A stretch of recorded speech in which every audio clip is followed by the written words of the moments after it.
juez Reynoso de Salta las denominó que ahí se desarrollaban la lluvia blanca, porque vienen las avionetas, lanzan su cargamento de cocaína en algún campo, en Salta, en Santiago del Estero y hasta en el norte de Santa Fe, y de ahí vuelven las avionetas a territorio boliviano, y de ahí empieza a bajar en camiones, camionetas. Otros directamente la pasan, los bagalleros, de a medio kilito, un kilito, entre medio de muchos otros productos, lo van pasando. Esta gente en Salta lleva hasta 80 kilos en la espalda. Para poder aguantarlo, obviamente están mascando hoja de coca todo el día. Es gente que no va a vivir más de los 50, 60 años como mucho. Van pasando y las organizaciones acumulan de a medio kilito, un kilito, acumulan cantidades muy grandes y empieza a bajar. Esto, entonces, como les decía, llega a los puertos de Rosario. Como ustedes saben, el boom de la soja produjo en Rosario un boom económico muy importante.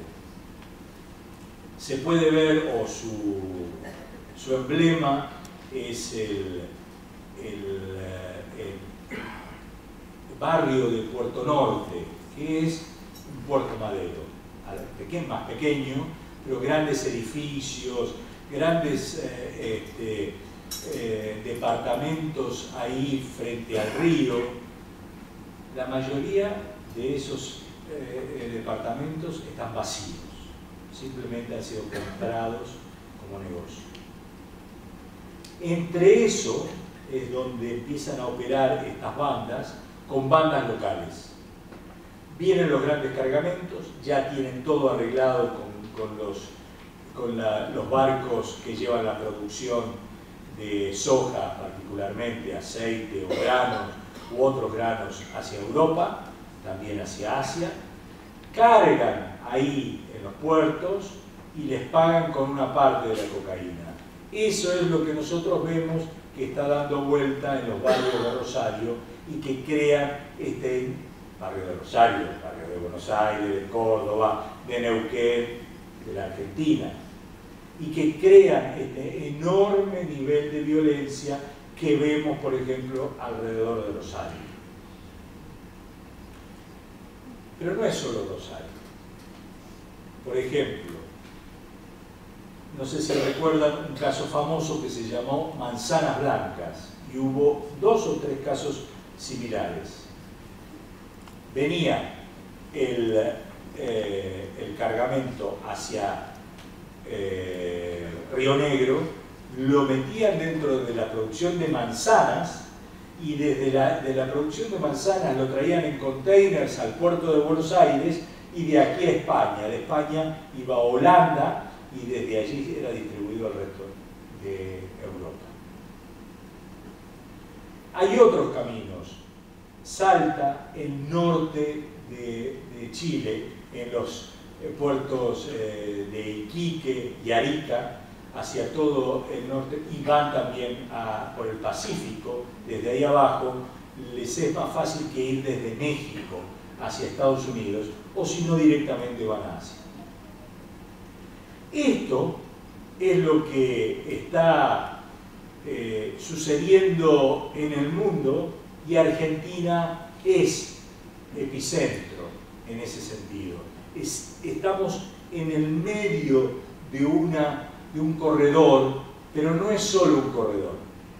Un alto funcionario del gobierno me dijo,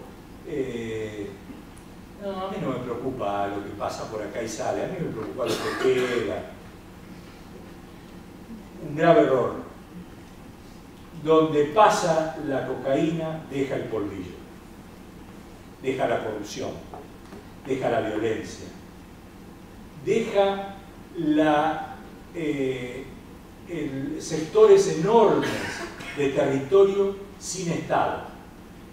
Y eso es lo que ocurre en México, y es lo que ocurrió en Colombia, y eso es lo que no puede ocurrir en la Argentina. Entonces, creo que tengo apenas 1 o 2 minutos. Me parece que esta situación, que parecería, los medios de comunicación la tratamos muchas veces como una cuestión policial. Atraparon a uno, agarraron a otro, ahora en la Villa 1114, hay los peruanos, hay los dominicanos que tienen todo constitución y alrededor del departamento de policía, pero avanza. No sabemos realmente qué trabajo se está haciendo en este momento. No lo sabemos. No hay nadie hablando sobre él. Entonces, escribí este libro para que se supiera, que se llama Sinaloa, Medellín, Rosario, y es el camino que está teniendo el narcotráfico en este momento, y que es uno de los tantos caminos, pero que es un camino que nos afecta directamente y que creo que todos deberíamos estar con los ojos muy abiertos, porque cuando el dinero extraordinario entra en la política, no nos lo sacamos más de encima. Muchas gracias.